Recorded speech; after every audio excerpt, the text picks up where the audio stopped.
Hi everyone, hope you're all okay.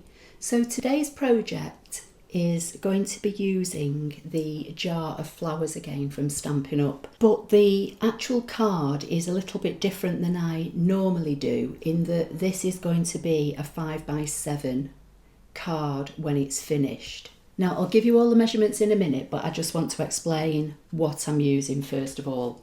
So I'm using the Jar of Flowers stamp set. This can be found on page 95 of our current annual catalogue, which I'll show you in a minute. I've used this jar and I've used this flower. So that's from that set. I'm using Early Espresso as my card base, which is a nice deep brown.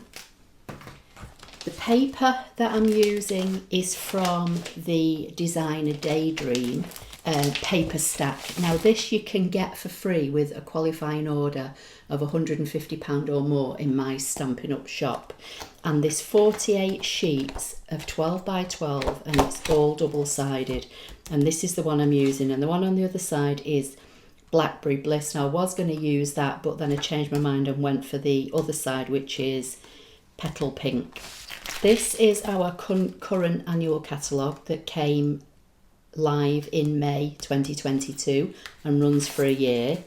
And on page 95 you'll find the Jar of Flowers, and there's an actual punch that punches out the jar. But I use my ScanNCut, but if you haven't got a ScanNCut you could get the punch to go with the actual stamp set. So the colourway that I'm using I've taken from my colour coach. Now this is a free resource that you can find on my Apple Lover 53.co.uk website. If you go to the Stampin' Up tab and then scroll down, I think it says colour coach. It's definitely on there somewhere.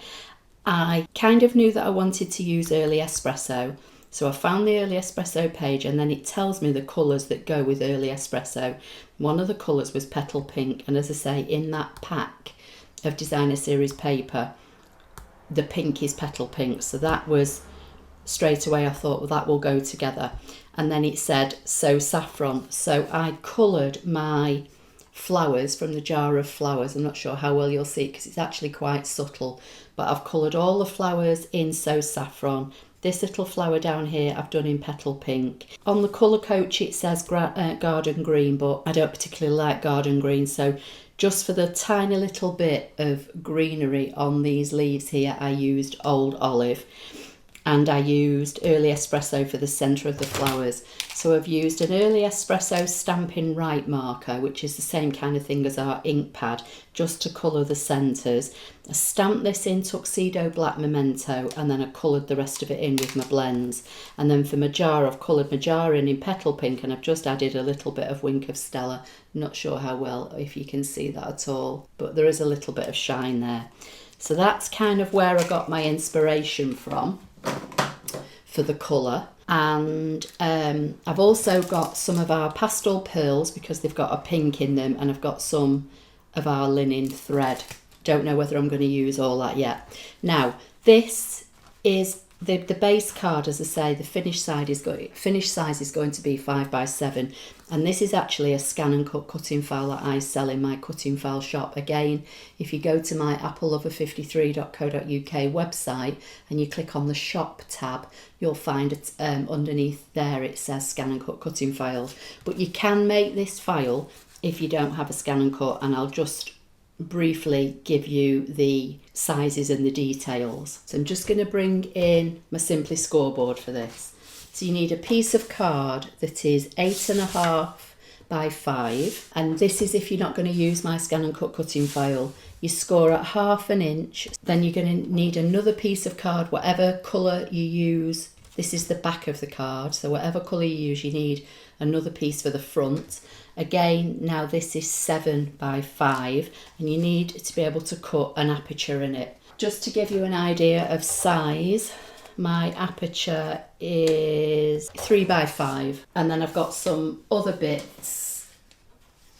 So this is going to be my matting layer. So again, if you've not got a ScanNCut and you're not using my cutting file, whatever size you use for your aperture, just make sure that you can make your layers. So that's going to layer up on top. I've got a piece of our glimmer card.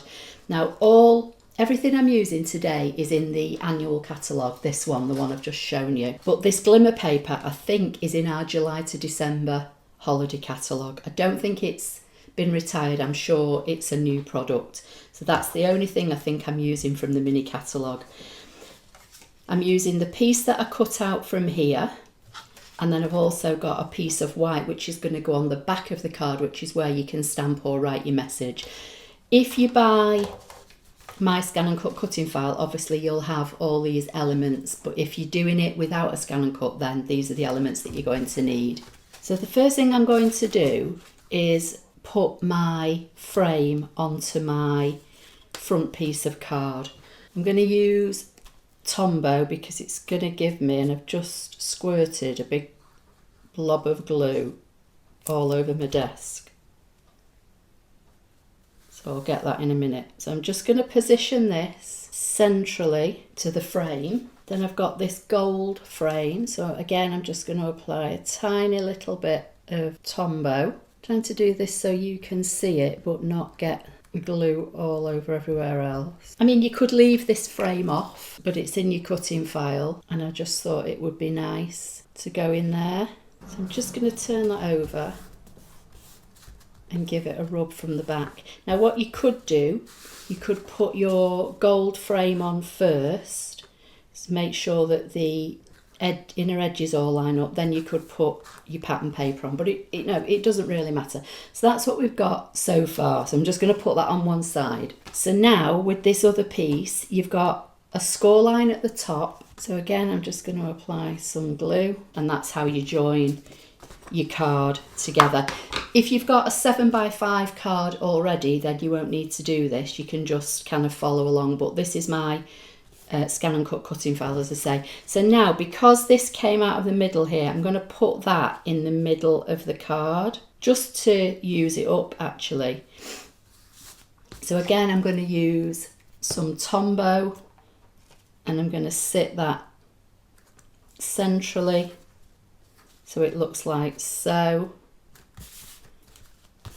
Then I'm going to bring in my flowers and jar. I'm just going to apply a little bit of glue just on the bottom, because I'm going to pop that over the jar like so. And then I'm going to put dimensionals all on the back.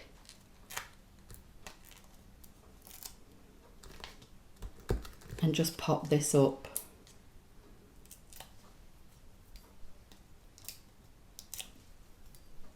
Now, another way that you could possibly use this would be to make this a dangle and have it dangling in the mirror, or you could put a piece of acetate in here and put it on. You know, there are lots of ways to use it. I'm just using it by sticking it straight down like so. So then the card stands up and you can see that. This is going to go on the back so you can write your message. But if you put your decoration on the front here as a dangle, you could put your white piece inside. Again, you know, you just come up with your own idea. This is just, I'm just giving you an idea of how you can use your cutting file. So now I'm going to bring in these pearls and my take your pick tool, and these pearls just say pink. They don't say what pink, but I'm going to use them anyway. I'm going to put a couple there, one up there,